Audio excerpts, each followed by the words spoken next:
This is episode 25 of the brooder series, meaning that our birds are now 25 days old.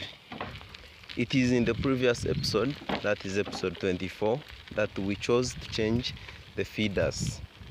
It is on our notice that the feeders that we introduced in the brooder house are not the best to accommodate as many birds as possible. The best advantage with the feeders that we introduced yesterday is that they can accommodate a lot of feeds. But when it comes to the birds accommodated per feeder, the birds are always very few. So meaning that some of the birds may starve. Starving means that you are likely going to lose some of the birds. So we choose to bring back the feeders that we removed yesterday to improvise and provide enough feeds to our birds. It is from observation that the feeders that we removed yesterday, however small they are, can accommodate more birds than the feeders that we introduced.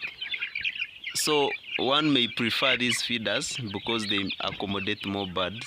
However, the circular feeders that we introduced yesterday can accommodate more feeds, meaning that the feeds in these feeders can last for long.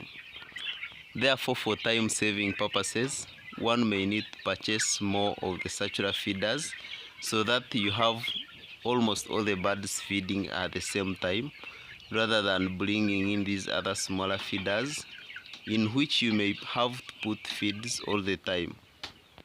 In this video, we are going to share with you our experiences of the morning hours. Remember, we attend to these birds 24/7.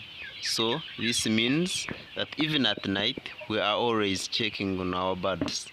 But then when it comes to morning, we refresh all the conditions we have for brooding. And for the drinkers, refreshing means that we always choose to wash these drinkers thoroughly well in the morning hours. And then for the rest of the day, we always choose to reuse them the way they are. However, for the previous days, we have always had this challenge that the birds scratch the litter into the drinkers, meaning that you can always try to rewash the drinkers with clean water alone, but then don't use any disinfectant again. And like we have always said, providing clean water to the birds for drinking is one of the best needs for brooding. Therefore, one must ensure that this factor is always monitored each day for one to have a successful brooding. And then secondly, the other factor that we always monitor each morning is checking in the feeders, and then always try to provide fresh feeds to our birds. If one can recall, we introduced these circular feeders yesterday to our brooder house because the feeders that we had previously couldn't accommodate as much feeds as we require to feed our birds. And then about the feeds that we are giving to our birds, this is the feeds that we mixed ourselves on this farm in the previous episode, and it is mainly broken maize, some concentrate, we put in some lime, some premix, and then some salt alone. We feel these feeds are the best for these birds at this stage to give us the best results. Like one can observe, most of our birds are not having access to the feeds because of the feeders that we introduced yesterday. Well, the feeders have accommodated more feeds, but when it comes to the number of birds accommodated per feeder, only a few of the birds are feeding or are having access to the feeds.